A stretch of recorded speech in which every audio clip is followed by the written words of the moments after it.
smiling, I keep doing my thing before my life is over and my moment fade away. I keep going, I keep smiling, I keep doing my things before my life is over and my chance just take her wings. Searching for a mission, life's no competition. It has no definition, no, no, no. The blind faces follow, my vibes still stay mellow. You can't take what I know, no, no, no. 발목이 아파. What I know, no. 고민 있어. What I know, no. 자, 안녕하십니까. 꿀팁베스의 한문영입니다. 오랜만에 인사를 드립니다. 원래 버즈베이트 중구편을 제가 촬영을 하려고요. 각을 좀 잡아봤는데 각이요 안 잡혔어요. 저희가 어제 이영근 선수가 촬영한 영상에 나올진 모르겠는데 버즈베이트에 때리라는 베스는 안 때리고 메기로 추정되는 물고기, 그래서 꼬리가 한 이만했거든요. 꼬리만 보이는데. 그래서 굉장히 상심을 안고 뻥 대신 각이라고 버즈베이트 대신 채터베이트로 낚시를 해본 결과 채터베이트 각이 나와서 꿀팁베스에서 채터베이트에 대해서 소개하는 건 처음인 것 같아요. 그래서 뭐 이름난 탁한 물에서 낚시하는 이른바 똥물충인 제가 소개하는 채터베이트 이야기를 오늘 꿀팁베스로 꾸며보도록 하겠습니다. 그러면 시작하겠습니다. 베스를 낚는 가장 쉬운 방법, 꿀팁베스.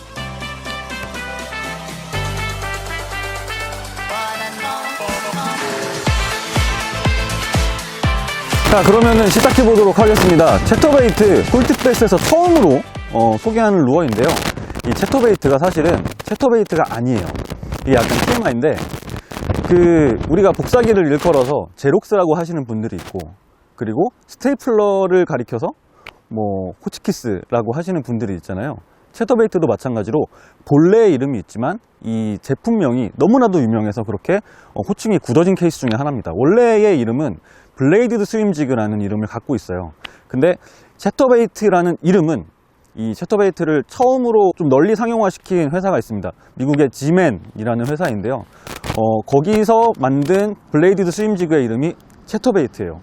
지맨에서 상표 등록을 시켜버린 거예요. 그래서 채터 뭐 이런 단어가 들어간 블레이디드 스윙지그를 미국 내에서 유통을 무단으로 할 수가 없어요. 그래서 지맨에 어느 정도 일정 부분 비용을 지불을 해야 그런 이름을 가진 채터베이트를 자기네들 유통을 시킬 수가 있고, 그래서 뭐 찾아보면은 채터베이트라는 이름 대신 바이브레이션 지그, 뭐 바이브레이터, 뭐 이제 이런 이름을 갖고 있는 제품들도 찾아볼 수가 있습니다. 그리고 채터베이트는 2000년대 중반에 처음으로 널리 상용화가 된 루어예요. 그렇기 때문에 아직 숨쉬고 있는 루어에 관련된 특허가 많습니다. 예를 들어서 여기 보시면은 헤드에 블레이드가 직접 연결되어 있잖아요. 이런 부분도 특허의 일부분이고요. 그리고 대표적인 시그네처죠. 육각형, 헤드 앞에 있는 육각형의 블레이드 또한 지맨에서 특허를 내버렸기 때문에 요런 비슷한 형태로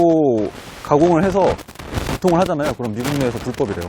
뭐 이런 식의 TMI가 있고, 자, 채터베이트의 운용에 대해서 이야기를 해보겠습니다. 채터베이트를 보면요, 이게 약간 러버지그 같이도 생겼고요.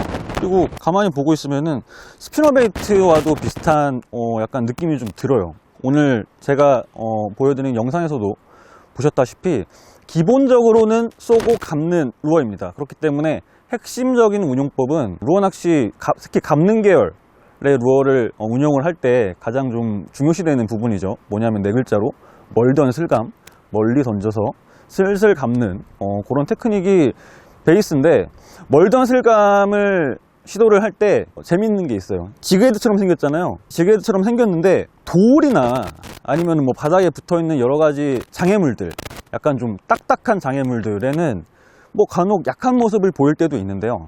커버라든지 아니면 뭐 수초가 밀생한 곳에서 운용을 할 때 이 블레이드가요 위드가드 역할을 해줍니다.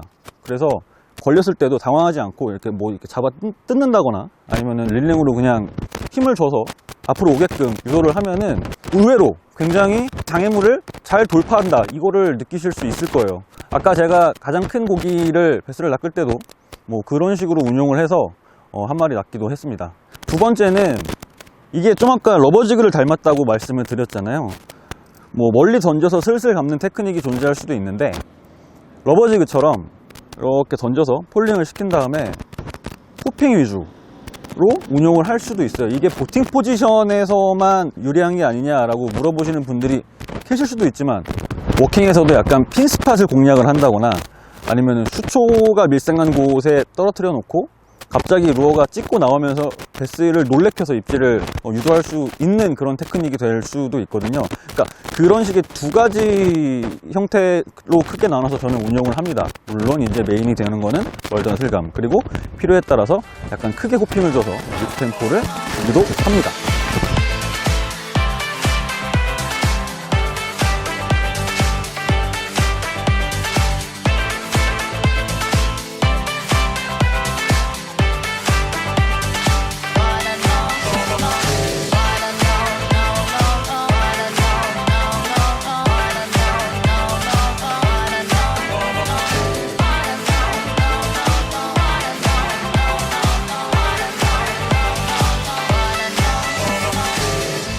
Searching for a mission, life's no competition. It has no definition. No, no, no.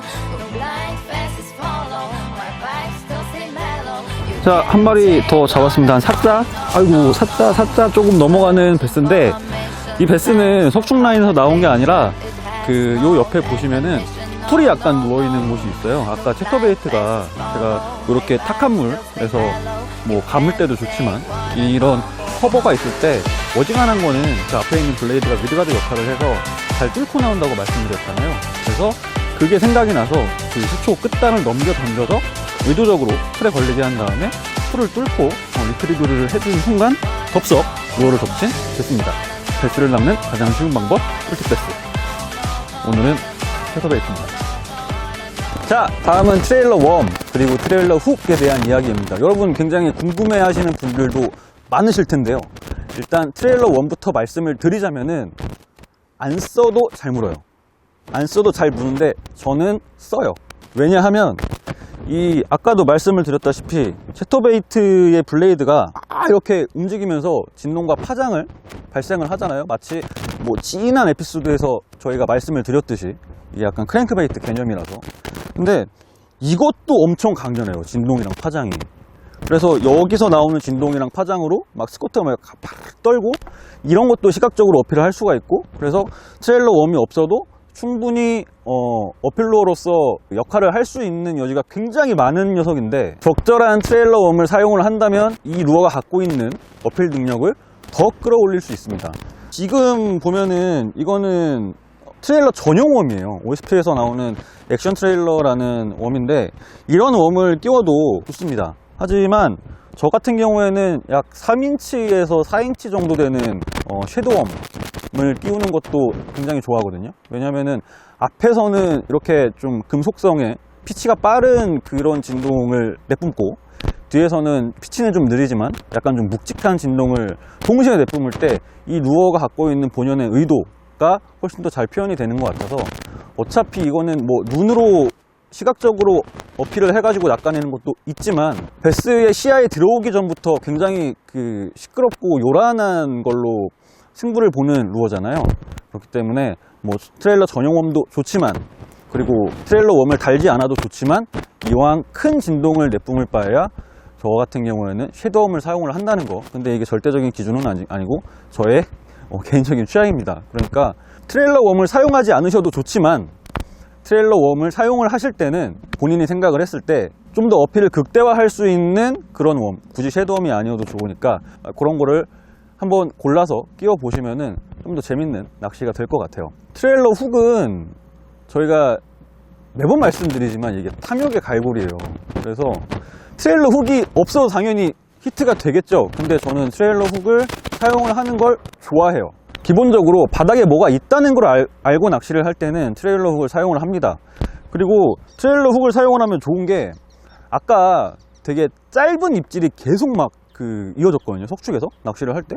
그래서 이게 물고기에 부딪히는 건지 아니면은 이게 베스가 루어를 때리는데 단발성으로 때리는데 정확하게 보고 때리는 게 아니라 약간 감만 가지고 루어를 툭툭 건드리는 건지 알 수가 없는 거예요. 근데 트레일러 훅을 사용을 해서 낚시를 한번 해보니까 바로 조과를 확인을 할 수가 있었거든요. 그렇기 때문에 약간 탁한 물이고, 그리고 뭐 좀 운용에 제한이 없을수록 저는 트레일러 훅을 사용하는 걸 즐기고요. 다만 아까 이게 블레이드가 위드가드 역할도 한다 그랬잖아요. 풀 같은 걸 뚫고 나올 때 이 위드가드 역할을 하는 블레이드 때문에 요 루어에 달려있는 그 훅은 잘 안 걸릴 때가 많지만 그 뒤에 있는 트레일러 훅이 한 박자 늦게 속을 썩이는 경우도 간혹 있긴 있어요. 하지만 트레일러 훅을 사용을 하는 게 특히 탁한 물에서는 입질을 랜딩으로 이어갈 수 있는 그런 확률을 높일 수 있는 그런 장치가 될 거라고 저는 생각을 합니다. 베스를 낚는 가장 쉬운 방법 꿀팁 베스는 완성형 스트레이트 웜 ATG 매치, 테이크 어 워크 온 더 와일드 사이드 레지트 디자인, 10 years 스탠다드 루어를 만듭니다. OSP, 대한민국 프리미엄 피싱 태클 몬스터 프로젝트, 나이스! 최상의 평강 능력을 자랑하는 사이트 마스터, 물 위에서도 안방 같은 편안함 랩터 밸류와 함께합니다. 네, 한 마리 잡았습니다. 이 석축 라인에 들어와서 잠깐 낚시를 해봤는데 채터베이트에 뭔가 부딪히는 느낌이 나더라고요. 근데 이게 분명히 돌은 아니고 어떤 물고기 몸에 부딪히는 느낌 같기도 하고, 혹은 베스가 루어를 제대로 물이 탁하기 때문에 공격을 하지 못한다, 그럴 수도 있겠다는 느낌이 들어서 트레일러 훅을 달아봤는데, 이 베스는 메인 훅을 정확하게 물기는 했어요. 근데 트레일러 훅 덕분에 좀 더 안정적으로 낚아낼 수 있었던 것 같습니다. 자, 채터베이트가 채터베이트로서의 약간 좀 정체성, 이런 거를 갖게 해주는 파트가 있습니다. 그게 바로 블레이드인데요. 블레이드 금속으로 된 게 있고 플라스틱으로 된 게 있어요. 일단 금속으로 된 블레이드부터 알아보면은 거의 다 육각형으로 되어 있고, 철판이, 알루미늄 판이 평평한 경우가 있고요. 앞이 이렇게 약간 구부러진 녀석도 있고, 아니면은 세로로 반을 뚝 잘라서 접담한 그런 녀석들도 있거든요. 각자 제조사별로 뭐 의도한 그런 특성들이 있을 거예요. 그런데 평평한 블레이드를 갖고 있는 녀석들의 경우에는 약간 앞을 구부려서 우리가 진동수나 파장을 좀 더 극대화시킬 수 있는 튜닝법이 있기는 합니다. 하지만 처음부터 그런 거를 시도한다기보다는 채터베이트에 관심이 있으시다면은 약간 좀 블레이드 모양이 각기 다른 녀석들을 하나씩 좀 구매를 하셔서, 이건 이런 특성이 있고, 이건 뭐 이럴 때 갑자기 무슨 액션이 나오고, 이런 거를 스스로 캐치하는 것도 낚시의 즐거움 중에 하나니까 관심 있으신 분들은 그렇게 해보셨으면 좋겠고요. 두 번째는 플라스틱 소재로 된 블레이드예요. 플라스틱 소재로 된 블레이드를 갖고 있는 채터베이트가 흔하진 않습니다. 대표적인 예가 OSP의 블레이드 지그를 꼽을 수가 있는데요. 저는 처음에 이게 막 이렇게 블레이드가 진동을 할 때 금속 소재가 갖고 있는 장점 중에 하나가 플래싱이잖아요. 플래싱. 이게 물속에서 막 빛을 받으면은 나이트 사이키 조명처럼 이렇게 해요. 미러볼 돌아가는 것처럼 막 그 빛을 반사시키는데, 이 플라스틱 블레이드는 거의 이거 반투명도 아니고 거의 투명하기 때문에 그런 효과를 크게 기대를 할 수가 없어요. 그래서 처음에 이 제품을 보고 이거 좀 OSP 스텝이죠, 미안한데 좀 멍청하다 이런 생각을 했는데 이게 써보니까 장점이 있어요. 뭐냐면은 금속 소재의 블레이드를 가지고 있는 채터베이트의 경우에는 그 블레이드가 얼마나 얇고, 그리고 설계가 어떻게 되었는지에 따라서 보통 이제 얇고 그리고 무게가 가벼운 블레이드일수록 진동수나 아니면 파장이 좀 더 극대화되거든요. 근데 플라스틱 블레이드로 처리를 하면은 약간 두껍게 만들어도 금속으로 된 블레이드보다 더 가볍게 만들 수 있기 때문에 그에 못지않은 진동수나 파장을 기대를 할 수가 있다는 거, 이게 첫 번째고, 두 번째는 금속 소재 블레이드 진짜 엄청 얇게 빠진 것들을 사용하다 보면은 내 의도와는 다르게 이게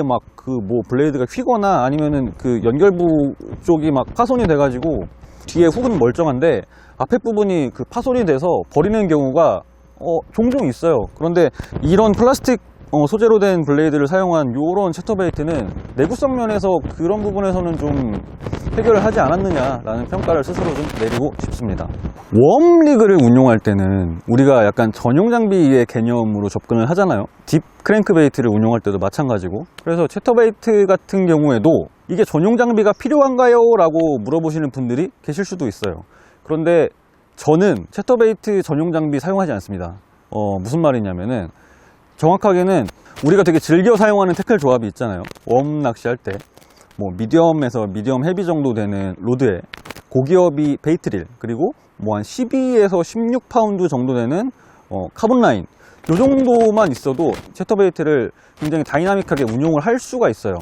그리고 스피너베이트를 운용하던 태클로 운용을 하셔도 되지만 채터베이트 특성상 어떤 경우가 벌어지냐면, 물론 스피너베이트도 미드가드가 있고 채터베이트도 블레이드가 미드가드 역할을 해서 바늘 끝을 가려준다고 했잖아요.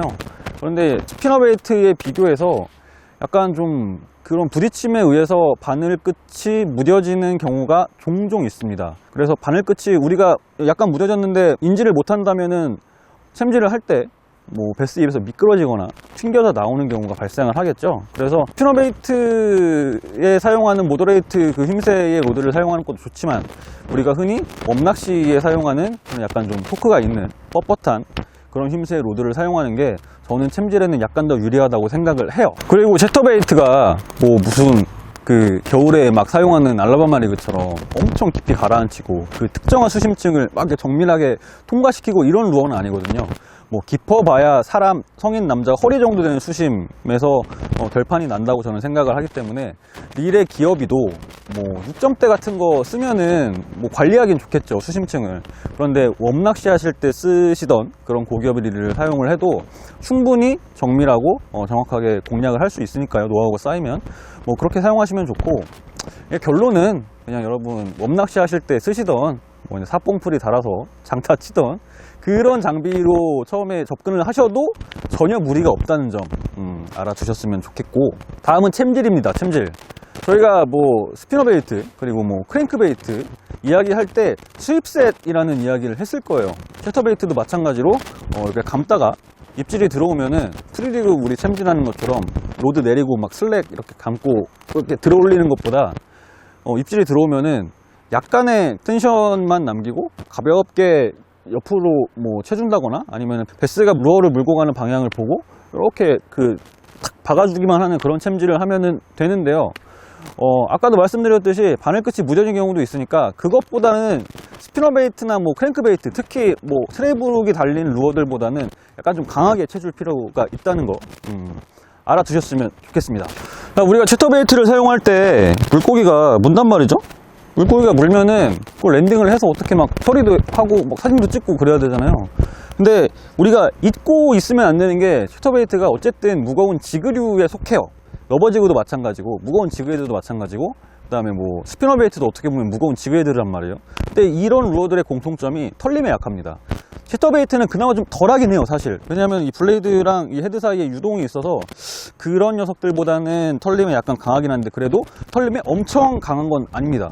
그래서 이 랜딩을 하실 때 물고기가 좀 작잖아요. 만만하면은 그냥 드롭봉 하시고, 물고기가 좀 크다 싶으면은 드롭봉 하기가 좀 어려우면은 막 바늘털이 하는 거 보고 막 힘쓰는 거 막 유도하고 이렇게 해서 막 털리고 뭐 눈물 흘리고 이런 것보다 빠르게 강제적으로 발 앞까지 유도를 하셔서 순식간에 랜딩을 하시는 게 아마 좋은 조과를 올리는데 좀 더 도움이 되지 싶어요.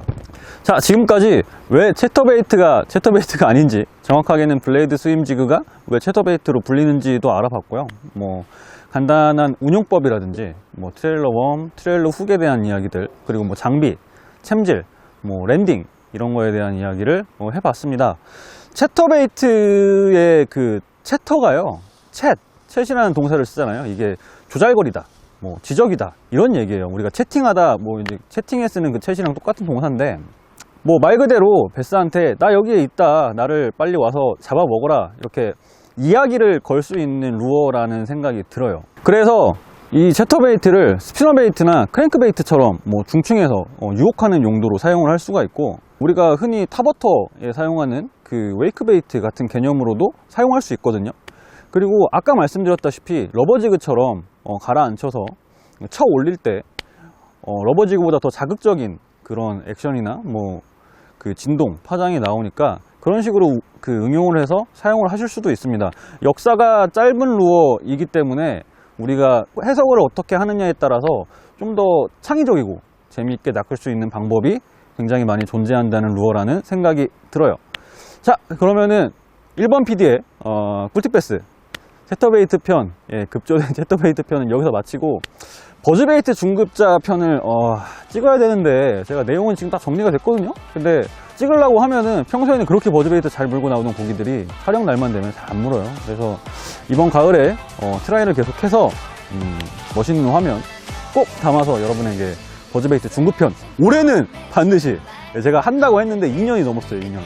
그래서 올해는 반드시 보여드리도록 하겠습니다. 재밌게 보셨나요? 재밌게 보셨다면은 구독, 좋아요, 그리고 알람 설정까지 댓글도 부탁드리고, 그럼 다음 주에 저를 보고 싶으세요? 아니면 저 이영근을 보고 싶으세요? 뭐 모르겠지만 어쨌든 다음 주에 뵙도록 하겠습니다. 베스를 낚는 가장 쉬운 방법, 꿀팁 베스. 안녕.